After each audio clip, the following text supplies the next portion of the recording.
Okay, hello everybody, and welcome to this recording where we are talking about rent repayment orders with specialist housing barrister Brooke Lyne, who is from Landmark Chambers in London. Now, we decided to do this recording because rent repayment orders are a bit of a hot topic, and they can be a bit of a financial windfall for tenants in some circumstances. And also a way of sort of forcing landlords to behave properly. So we thought we'd have a discussion about it. So first of all, welcome, Brooke. Thank you. Thanks for having me. Why don't we start off with talking about what a rent repayment order is? Can you explain to us what it is? I can start. The first thing to say is that it is what it sounds like. A rent repayment order is a sum of money that may well be paid back to a tenant, or in some circumstances back to a local housing authority if the money was paid over by way of housing benefit or universal credit. But if I'm to give you the proper definition, we are dealing with, or certainly we are now dealing with the provisions in England with the Housing and Planning Act 2016, and Section 40 of that Act defines a rent repayment order as an order requiring the landlord under a tenancy to repay an amount rent paid by a tenant. So that's kind of the statutory definition. I suppose we ought to emphasise here that it is a rent repayment order. So if the tenant hasn't paid the rent, it can't be repaid to them. You're quite right. And there is actually quite a complicated case that I was recently involved in about how you quantify the value of a rent repayment order. But you're quite right, Tessa. If the tenant has never paid rent, they don't get the money. You can only have a windfall if you've actually paid. So non-paying tenants, this is not for you. Okay, so what are the circumstances under which a tenant can actually apply for a rent repayment order then? Sure. So under the Housing and Planning Act 2016, the circumstances in which a landlord could be liable for a rent repayment order were extended. So now there is a list of offences for which a landlord, if the landlord is liable for that offence, then they could be the subject of a rent repayment order. Before I get into them, though, it's probably worth pointing out that just because the landlord has not been convicted of that offence does not mean that you couldn't still pursue them for a rent repayment order. And that's one of the key differences between the old regime and the new regime. So the key offences are these. The first one is violence for securing entry, contrary to Section 6.1 of the Criminal Law Act 1977. So it is what it sounds like. The offence is essentially securing entry to a property using violence or the threat of violence. The second offence or offences come from the Protection from Eviction Act, sections 1, 2, 3 or 3A, and these are unlawful eviction or the unlawful harassment of occupiers. The next set of offences come from the Housing Act 2004.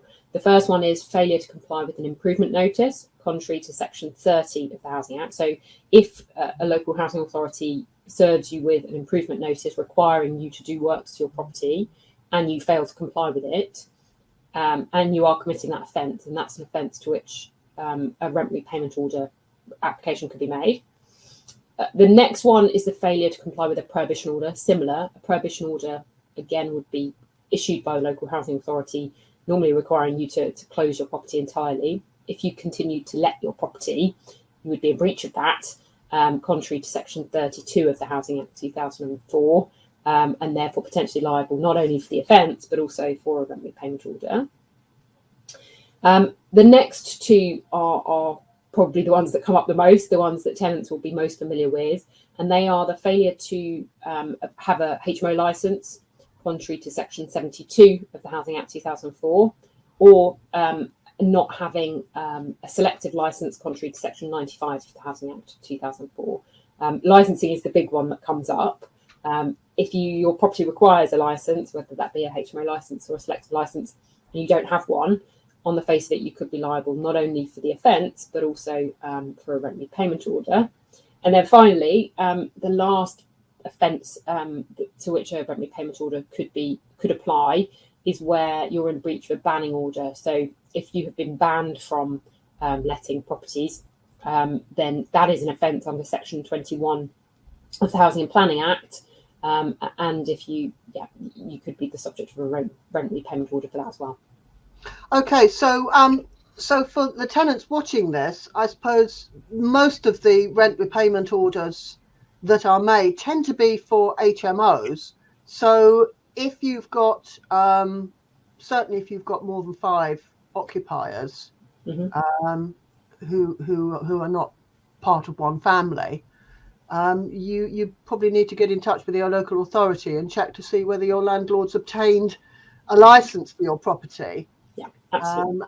And if they haven't, then there is scope for you to obtain a rent repayment order, always assuming, of course, that you paid your rent. Yes, absolutely. Yes, and local housing authorities have got statutory duties to assist tenants with these, believe it or not. So if you email the licensing part of the local authority and say, this is the name of my landlord, this is the property that we occupy, there's more than 5 of us, can you confirm whether there's a license in place and whether one's required, they should be able to give you an answer.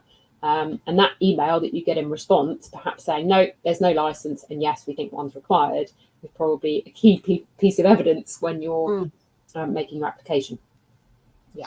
And but of course also the mandatory licensing, which is 5 or more, isn't the only circumstances where you may be ordered, where the landlord may need to get a license. So if there's fewer of 5 of you sharing your accommodation, but you're not one family, you could still be. Yeah, absolutely. So there's different licensing regimes. There's, as Tessa says, there's mandatory licensing, which is multiple households, 5 or more people. Then there is additional licensing, which could be other forms of HMO. Now, we're not going to go into what they are today, but there's other types. And then there is selective licensing, which is where a local authority can designate either the whole of their area or a small part of it to be subject to selective licensing, which requires all landlords, regardless of the makeup of the households of their occupiers, to get a license. And if that applies in your area, landlords often don't realise there's a designation. And as a tenant, all you really need to do is, firstly, local authorities publish this stuff, they have to. So there will be a map usually somewhere on their website explaining the extent of the designation. There should be information explaining how long that designation lasts. And then failing that, if you can't work out from that information whether or not the property falls within the licensing regime, as we said, email them. They should be able to give you an answer. And they should also at the same time be able to tell you whether or not there's a license in place and whether one was required. They should be quite helpful. As Brooke says, they've got a statutory duty to help you. So they should be your friend. We've talked about the circumstances under which you can apply for an HMO. Who can actually apply then? Is it all occupiers of property? Yes, absolutely. And as I said at the outset, potentially a local authority. Obviously, we're talking to tenants today, but if 5 of you have been tenants of a property, or 6 of you, you've all been occupying HMO and there wasn't a license, you can all apply for your rent to be repaid, assuming, of course, you've actually paid rent. And to be honest, the most efficient way often to make these applications is to do so together, because then you do it on one form. You all put in your evidence at the same time. There's not going to be that, contradicting each other unnecessarily. And to be honest, it's better for the landlord if it's all in one go rather than 6 different applications to the tribunal. So, yeah, absolutely. Does it make any difference if you're a tenant or a licensee? I don't think it does. I think as long as you fall, I probably need to check that, but I'm pretty sure it doesn't make any difference if you are paying rent and there's been a failure. I think that's right. I think it doesn't matter. Okay. So if you're, the most common circumstance is going to be not getting an HMO license. And I suppose because it's so easy to prove, the landlord's either got the license or they haven't. Yeah. And if they haven't and it's licensable, then you've got your case. I suppose in the other situations, it's going to be more problematic. What will the tenant have to prove? Yeah, the other types of scenario tend to be a bit more difficult. Obviously, something like unlawful eviction can be relatively easy for a tenant to prove if they were unlawfully evicted. And obviously you need to look closely at the definitions of these things, going to the original statute and looking at them. But if your landlord changed the locks, threw your stuff all out on the street without getting a possession order, on the face of it, they're probably liable for unlawful, for a conviction for unlawful eviction, subject to any defences they might have. And in those circumstances, sorry. So what things would they actually have? I mean, would they have a sort of police, if they report it to the police, that would be evidence? I mean, Absolutely. What, photographs? Yeah, if that were to happen, if, for example, your landlord turns up at the property when you're not there, changes the locks and all of your stuff is out on the street, it's not the thing you're going to think to do at the time, but take photographs immediately, knock on the door, video the conversation where the landlord says to you, you are not coming back in here, send an email afterwards saying you've locked us out, let us back in, and when the landlord replies saying hopefully no, I'm not letting you back in, it's my house, that will all be the evidence you need. I mean, in those circumstances, again, contacting the police is probably quite important. Whether they'll do anything about it is a different matter, but having the police report and the incident number is helpful. But ultimately those cases are going to be on the evidence. You as a tenant are going to need to provide a statement explaining what happened, because you don't need the conviction. You don't need the conviction in order to go for the rent repayment order. But if there is a conviction, that will help you. And there's a significance in the amount that can be awarded, isn't there, depending on whether there's a conviction or not? Yeah, so the default, pretty much, slightly more complicated than that, but pretty much the default situation is if there is already a conviction, then the landlord would normally pay the maximum potential rent repayment order for that period, so normally 12 months, unless there is some very special circumstance to mean that they should pay something different. So the default is the maximum if there's been a conviction.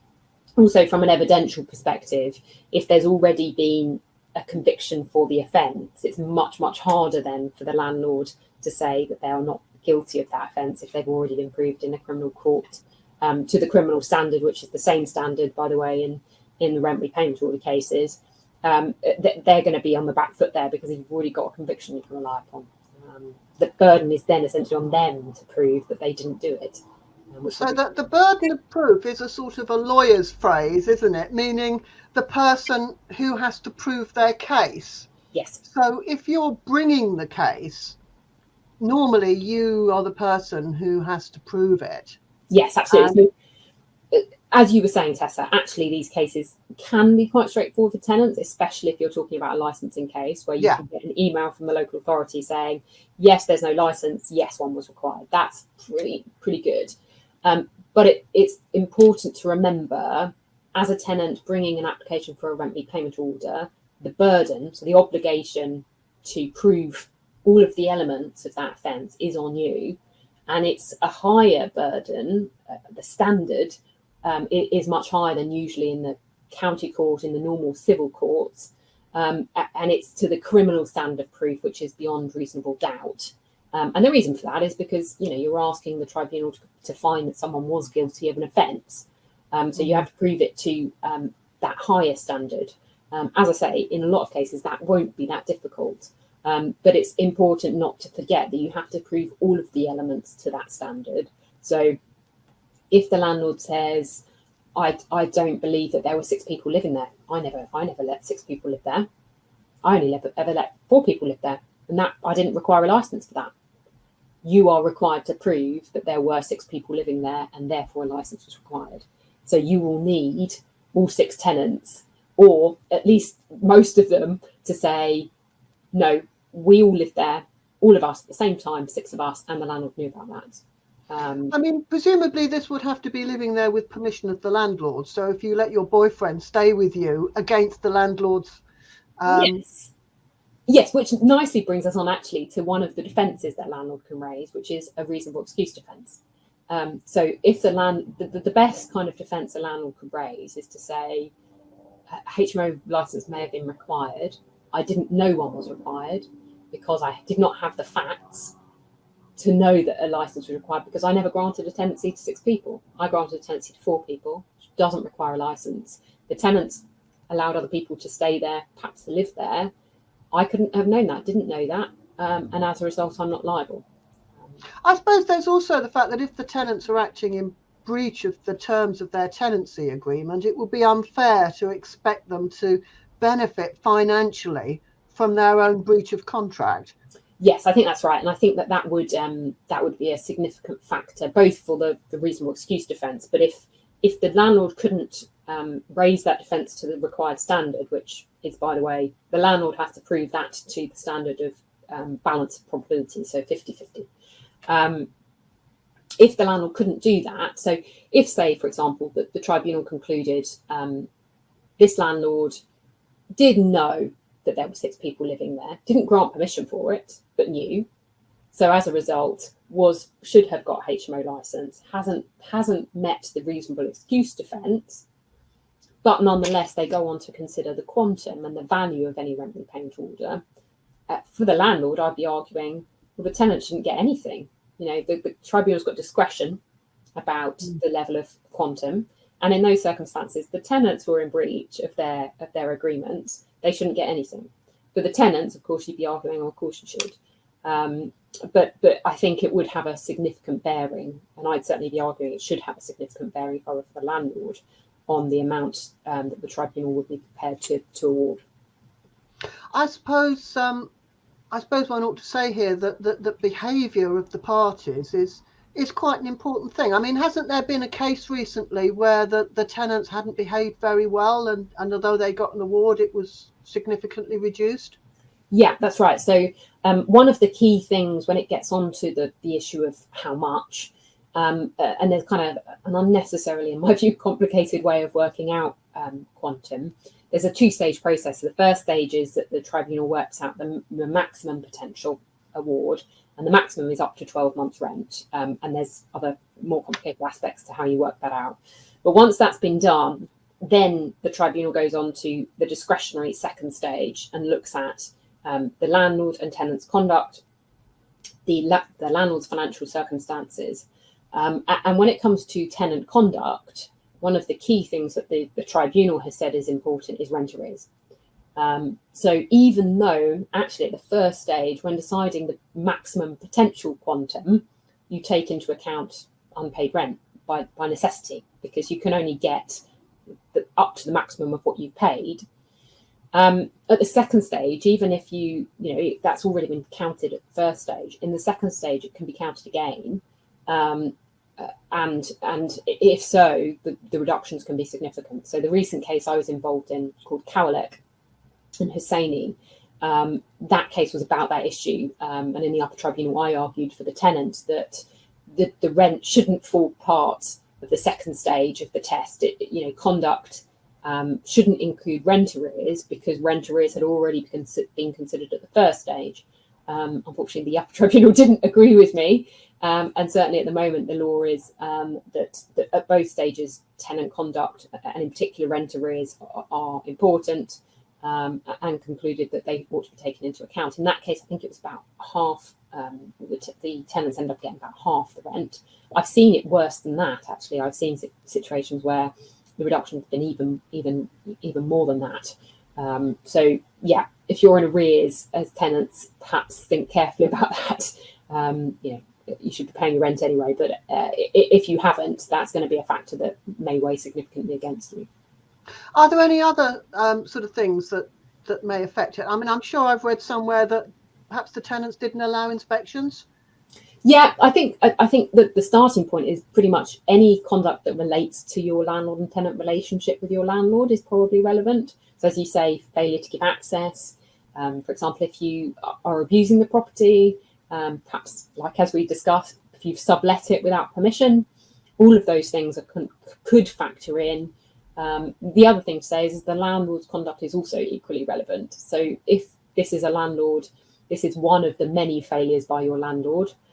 So, for example, if the property is in a poor condition and you've reported it and the landlord's done nothing about it, that's probably going to want to be part of your evidence.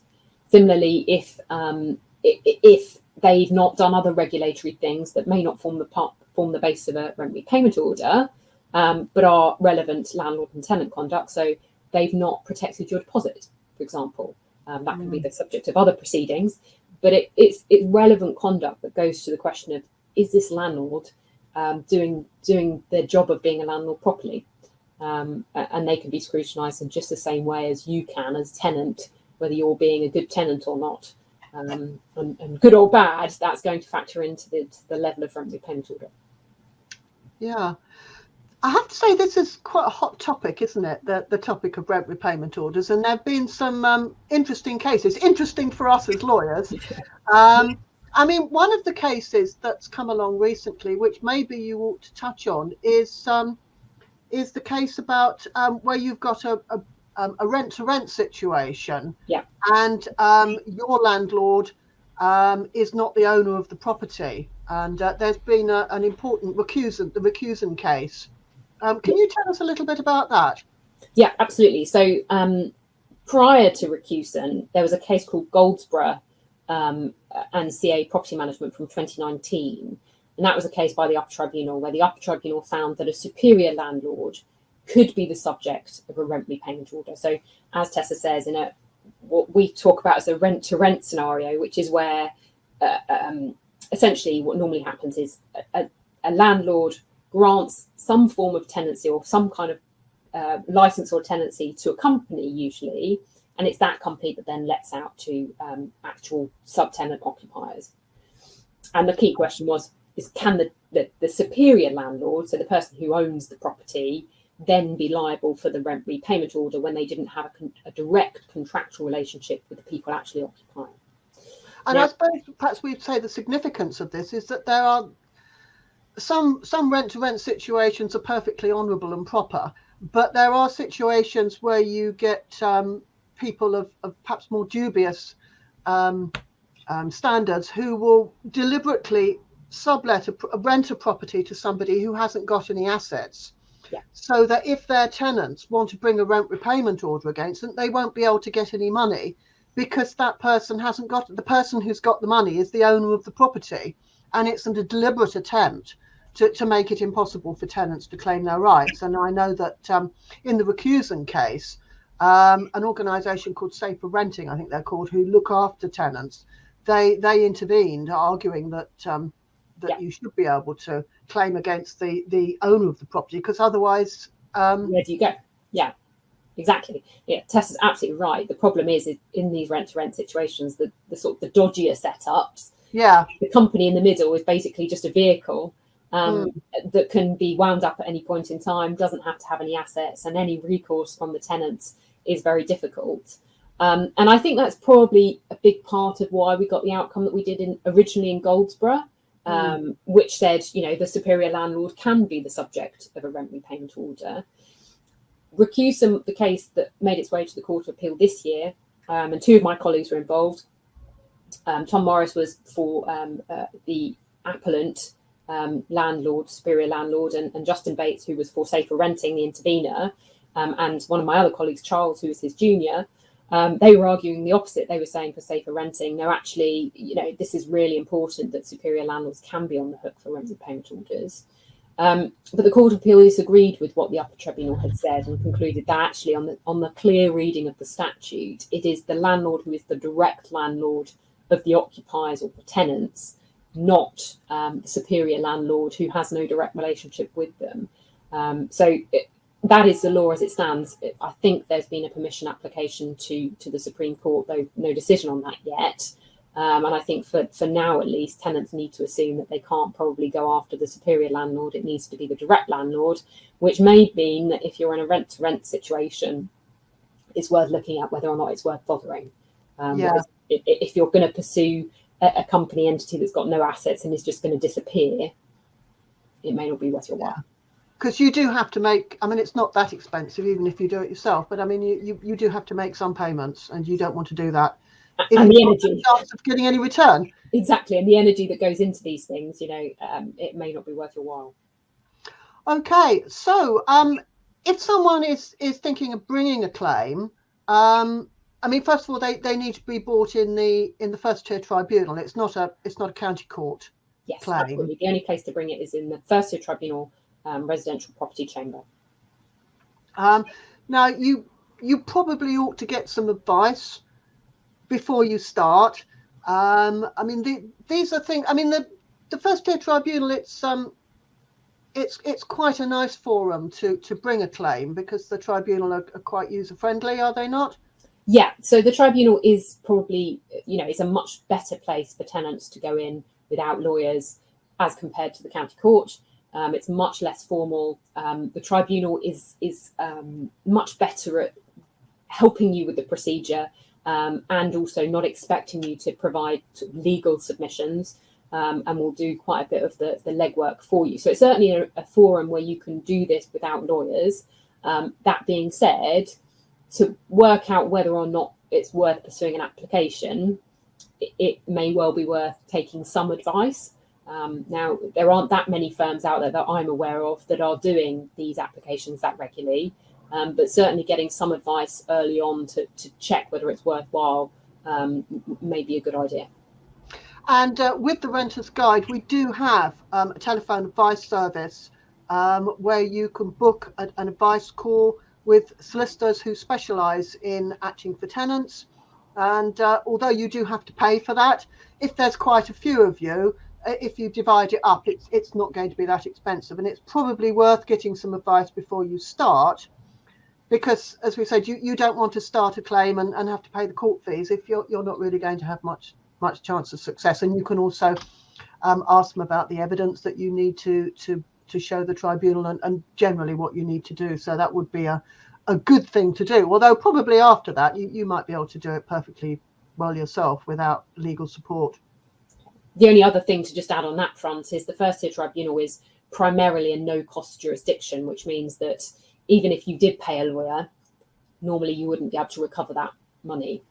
So sometimes it may well be better to minimise your legal costs rather than spending a fortune on ultimately risky proceedings. Yeah, and assess whether your defendant has any assets to pay your claim. That's always one of the first things you ought to do. Okay, well, I think we've gone through all the points. So it remains to say thank you very much to Brooke. And if you do bring a claim, I wish you all the best. It's worth saying that we do have some guidance on the Renters Guide about this. We do have some articles, so do dig around and have a look at what we've got. If you've got a question that isn't answered with the answered questions, you can suggest that, and we may do some further answers for questions. So the Renters Guide hopefully should be quite useful for you, but probably if you're thinking of actually going to court, you need to get some proper legal advice first. Okay, thank you very much. Thank you, Brooke. Thank you.